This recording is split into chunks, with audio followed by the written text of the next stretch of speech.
Toi qui pleures, toi qui se lamentes, j'ai un message pour toi.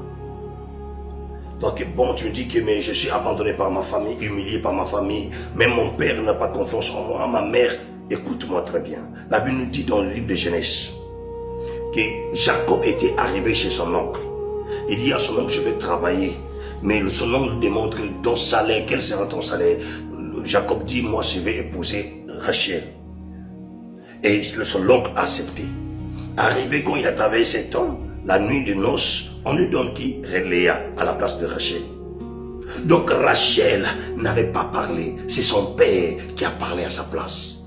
Toi, tu vois personne dans ta famille, personne n'intervient, personne parle en ta faveur. Parce que toi tu as Dieu. Mais pourquoi papa n'a pas parlé pour Rachel, a parlé pour Léa? Pourquoi papa a préféré Léa au lieu de Rachel? Parce que Rachel avait Dieu. Parce que Rachel avait la promesse de Dieu. Quand tu as la promesse de Dieu, tu seras disqualifié par les hommes, tu seras humilié par les hommes, tu seras rejeté par les hommes, même par ta propre famille. La famille, là où il y a la sorcellerie, là où il y a les totems, on ne peut jamais apprécier celui qui a Dieu. My God. Je m'adresse à toi parce que dans la maison de Laban, il y avait des totems. Là où il y a la sorcellerie. Donc, quand tu es né dans une famille où il y a des totems, si tu as la grâce de Dieu, tu seras l'ennemi numéro 1. Un homme à battre, une femme à battre. Donc, n'attends pas que cette famille puisse t'aider. Si tu penses que ma vie sera propulsée par ma famille, tu resteras dans la souffrance. Toi, c'est Dieu. Toi, c'est Dieu, ton carburant, ton essence, c'est le Saint-Esprit, c'est la prière. Écoute-moi très bien, ne compte plus sur eux, compte sur Dieu. Rachel avait même père, même mère avec Léa. Mais comment remplacer Rachel à la place de Léa? Mais quand il y a des bonnes choses, on te remplace. Quand il y a des mauvaises choses, c'est toi qu'on présente. Parce que le jour-là, comment Jacob avait vu Rachel? Parce que Jacob était devant le puits. Donc pour aller puiser l'eau, pour aller donner l'eau aux animaux, on envoie Rachel. Mais si c'est pour le mariage, on présente Léa. My God. Bien aimé, Jacob est arrivé, il a vu Rachel puiser l'eau. Donc pour le travail, on envoie Rachel. Si c'est pour le mariage, on donne Léa. C'est pour les bonnes choses, tu vois dans la famille, quand il y a des bonnes choses, on te disqualifie. Quand il y a des mauvaises choses, on t'appelle. Parce que toi, tu as la promesse de Dieu. Tu as la promesse de Dieu. Alors arrête de te lamenter.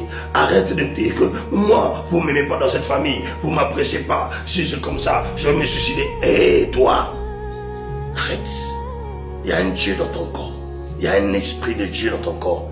Si les hommes t'ont disqualifié, c'est parce que Dieu t'avait qualifié. Si les hommes ne t'apprécient pas, parce que Dieu t'avait déjà apprécié. Et la Bible dit, ce que j'ai décidé arrivera. Ce que j'ai résolu s'accomplira. Même si la famille ne t'aime pas, même s'ils ont pris ton nom, ils ont mis dans leur marmite, ils ont attaché, ils ont enfermé. Tout ce que Dieu avait décidé pour toi arrivera. Ce qu'il avait résolu s'accomplira. Même s'il vient s'asseoir sur toi pour t'empêcher de tomber enceinte, pour t'empêcher de te marier, ce que Dieu a décidé arrivera. Ce qu'il a résolu s'accomplira. Bien aimé, Jacob était obligé de travailler encore 7 ans pour avoir Rachel.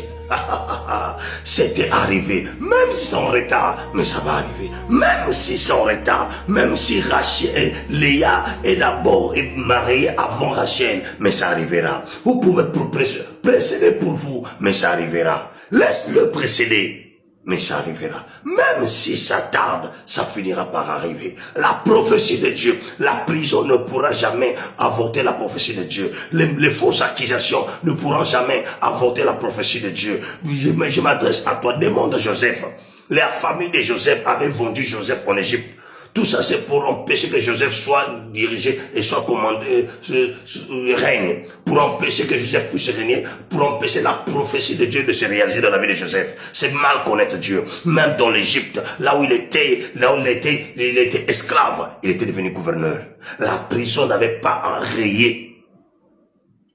La prison n'avait pas rayé la prophétie de Dieu dans la vie de Joseph.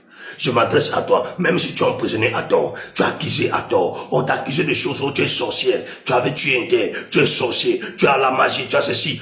Tout ce que les hommes peuvent dire, rien ne peut avorter la prophétie de Dieu dans ta vie.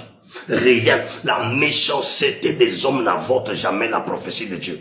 La méchanceté, la sorcellerie des hommes contre toi ne pourra jamais avorter la promesse de Dieu. Je m'adresse à toi. Ce qu'il a décidé arrivera. Ce qu'il a résolu s'accomplira. Même s'ils ont dit que tu ne pourras jamais tomber enceinte, tu ne pourras jamais te marier, tu ne pourras jamais travailler, tu ne pourras jamais voyager. Écoute-moi, ce qu'il a décidé arrivera. Ce qu'il a résolu s'accomplira.